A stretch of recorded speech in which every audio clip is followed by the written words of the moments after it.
Okay, well, when your dad and I got married, we lived in Lake Town, and there were a lot of old ladies there that used to mark on their calendars when the people got married to see if how long after their first child appeared.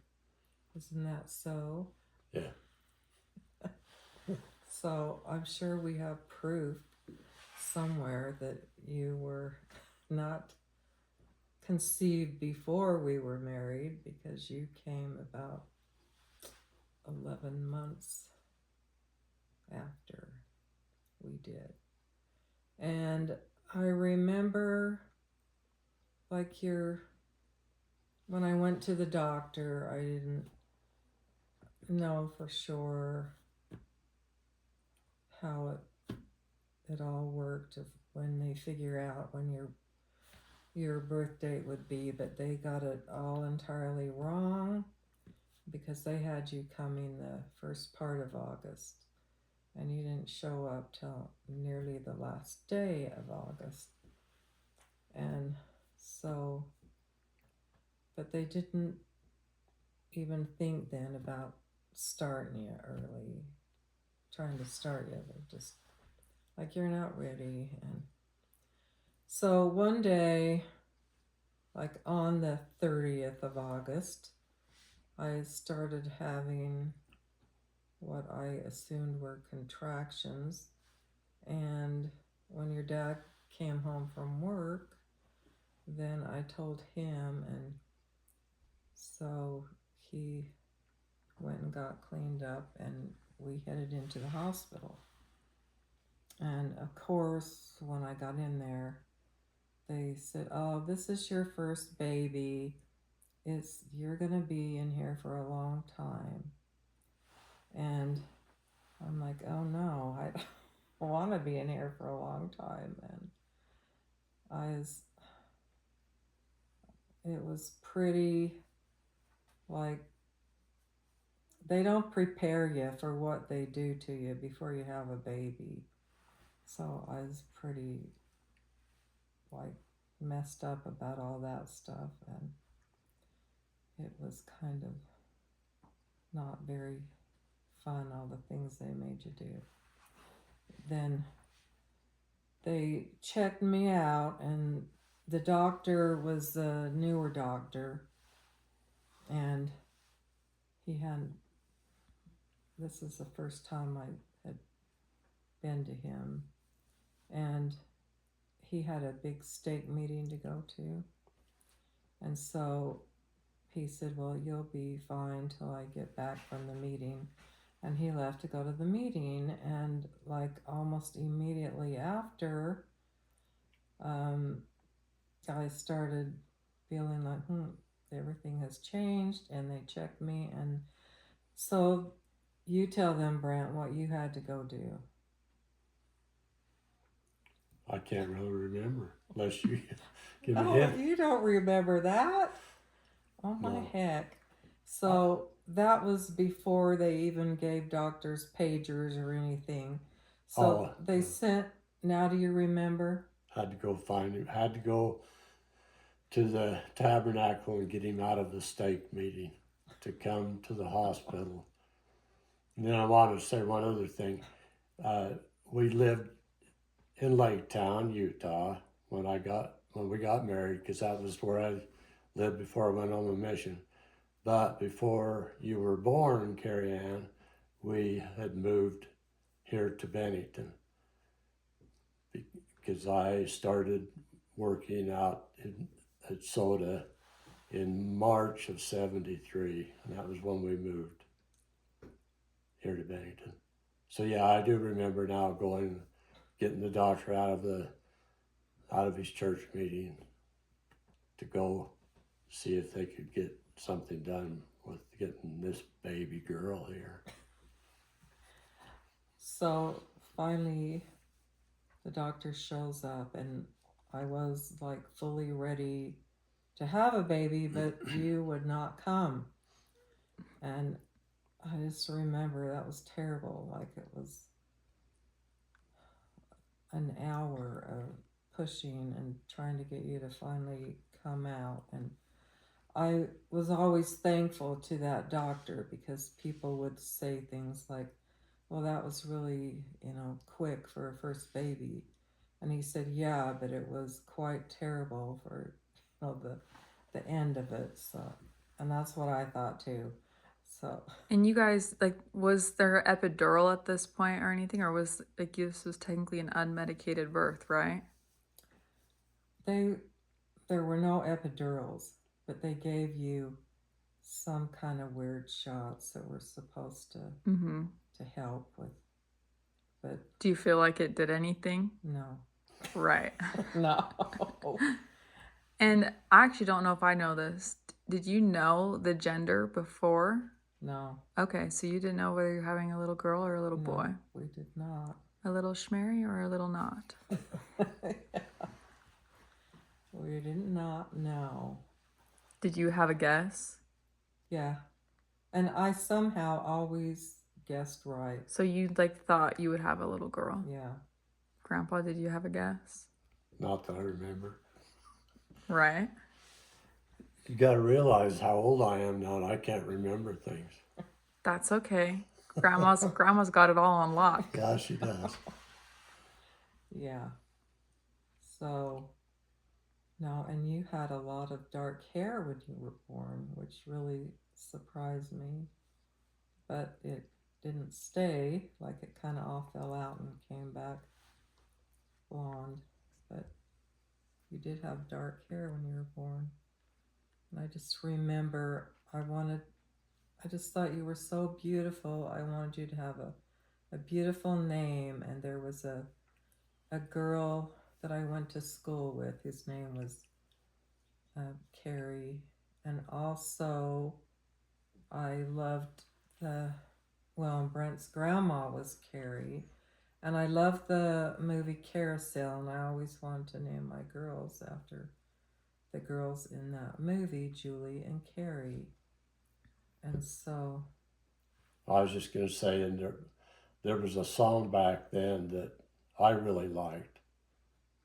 And Hey Carrie Ann. I can't remember the name of the song, but anyway, it had a line in Hey Carrie Ann. and so we decided to put an Ann onto the end of Carrie. My grandmother's name was Caroline, but she was always known as Carrie. I didn't know that. So that's where your name came from. And I just remember spending a lot of time in the hospital writing out Carrie Ann in several different ways, trying to figure out how to spell it. And that's what we ended up with. So did you have an idea picked out before, or it was just like in the hospital, then you kind of put together the name Carrie Ann?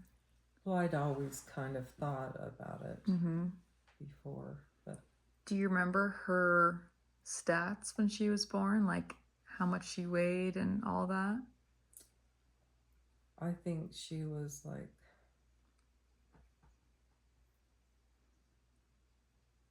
7 something. I can't remember. I just remember Kristen was the biggest baby. And she was like 8 or 8'1", so Carrie Ann must have been a little smaller than that. It's written down somewhere.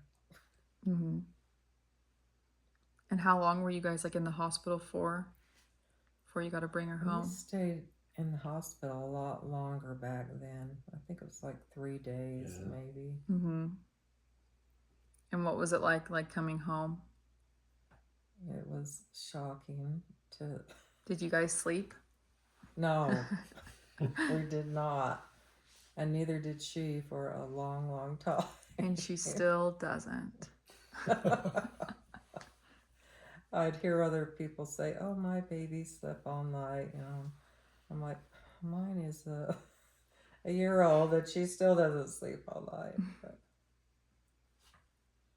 no, but she wasn't a terrible baby, and she didn't have gas or anything, but Not like she does now. no. But yeah, it's surprising. Like you have no clue how much work one little baby ends up being, Mm-hmm. and it takes a long time to figure out how to function Yeah. with a baby, get anything done, or go anywhere. Well, especially with the first one, you don't know for sure what you're supposed to do about some things, I guess. And of course, there were no disposable diapers Oh yeah. back then, so it was a stinky diaper pail that you had to rinse them out in the toilet and throw them in the diaper pail and Have then that in the haul bath. that to the washing machine. Have that in the bathroom, stinking all week. Yeah. Well, what would you say was like your daughter's turning 52? Do you have a memory or a couple that stand out to you, like from her childhood, or that were like your favorite, or a favorite quality about your oldest daughter, Carrie Ann, you'd like to share? Well, she was always happy and a pretty good girl, except for there were times like when Kristen was just a baby, and I know I've told you this before. She decided to paint the bathroom with her poop, and when I came and saw that, then I was not a happy camper, and she knew it, and she ran to Kristen in the bed, the baby bed. What do you call it? Crib. In the crib, saying, "Kristen, help me, help me." Kristen was just a little baby. It could not help her, but so anyway, I don't know if she got a spanking or not for that, but that was one of the worst things she did. I don't think we ever really spanked any of our kids much. Not You that I didn't. remember. No, you were not the disciplined person. Well, at I was trying to make a living for us, and so she had to do the disciplinary. Mm-hmm. So I did a time or two, though. Carrie Ann might remember sitting right here at this table, and one of her friends, Angie Baker, or Angie Baker Bolton. Baker Bolton, yeah, was here, and Carrie Ann got a little mouthy with her mother, and upset me, and I give her a little slap, but it didn't hurt her. Gee, I think that's the only that time probably shocked the only heck out time of I me. ever did. You did try to run away from home once. Yeah. When you were little. You could tell that story. Oh, yeah. You got mad, and I can't remember what it was about. Anyway, you grabbed your little suitcase. I think it was a play one for the dolls or Yeah. something, wasn't it? It was in the wintertime. You took off. That's when we lived in the old house down there, and you headed south along the street. I went and got in the car and followed you. You went over and around the corner up towards where Paul and Kristen live now, and you were walking clear over by the fence, wading through the snow. And anyway, finally got you to get in the car and come back home. When we opened the suitcase, what was it? Some doll clothes or something that I can't remember what she had in it. Anyway, not something you would take to run away and try to live on. Don't know where you were going to go. How old do you think she was? What? 6 or 7, right in there, Yeah. I think. another thing I remember about Carrie Ann, I think about quite often, is when she had to have the surgery on her legs, Yeah. and Carrie Ann, had what they called, if I remember right, antefemoral distortion or something like that, distortion. So I don't know if you knew this, Ariana, but so anyway, they cut Carrie Ann's bones. They cut them right off because they were kind of turned, so they cut them to straighten it back up, and then she had a full body cast on, and that was quite an experience, trying to lift her in and out of a bed, and then she got where Carrie Ann, got where you'd get down on the floor and push yourself around with your hands and sliding your body around, and they had that wedge between your legs. And I remember one time you got out in the little entranceway by the front door, and you got caught out there, and you couldn't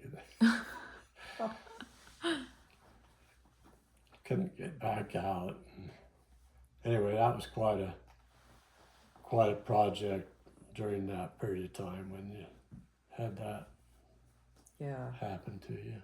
But what I remember is how good you were about it. You were not bawling all the time No. and complaining, and you were really good patient. And your grandma Trip invented something that we could put on you so we could take you to the bathroom and all the nurses, I remember, were amazed at what she'd come up with. But you were just super good about it. But I was super sick, because that's when I was pregnant with Jory and Julie. And so I'd stick you on a bedpan and go throw up, and then come and get you off the bedpan and go throw up. And I just remember laying on the floor wishing I could die. But thankfully, you were really good. Yeah, that cast went like from up here, clear down her legs and onto her feet, and then down towards the bottom of her legs. They had a bar that was hooked in between the legs to hold them, and then it just had an opening where her bum and privates were. Right. I think my little cast was similar. Yeah. Because I remember I got to keep the bar that was in between my legs as a souvenir, but it kind of became a weapon. And I remember when you had the surgery, I remember Grandpa Tripp coming to the hospital, and when I was telling him that they had cut your legs off so they could turn them, he didn't believe me. He thought, oh no, they wouldn't have done that. But yes, they did. They didn't cut the legs clear off. Just the bones. They cut the bone. The bone was cut clear Right. off. I remember her telling us a little bit about that, and I think it was around the time of her like second grade dance or something, and she was super disappointed that she didn't get to participate. But a lot of your friends would come visit you, and we'd stick you in the wagon and take you for rides.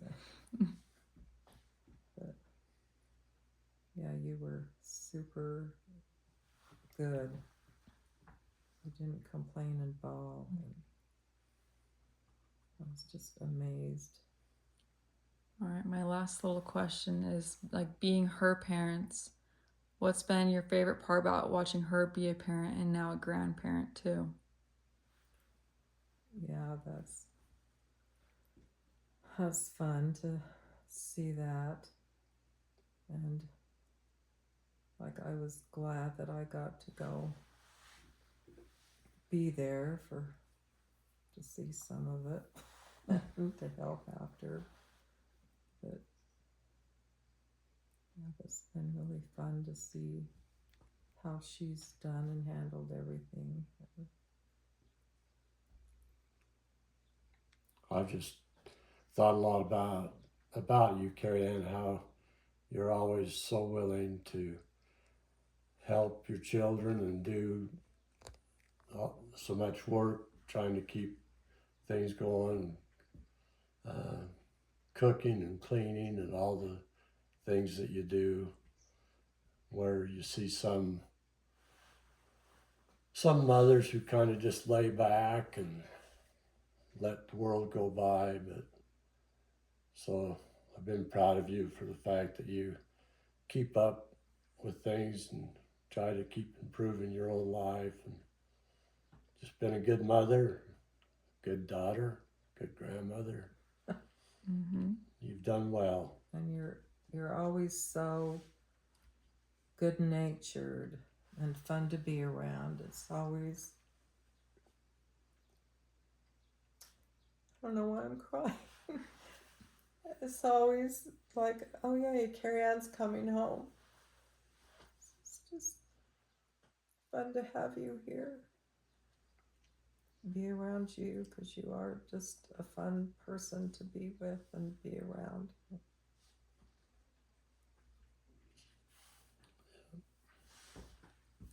All right.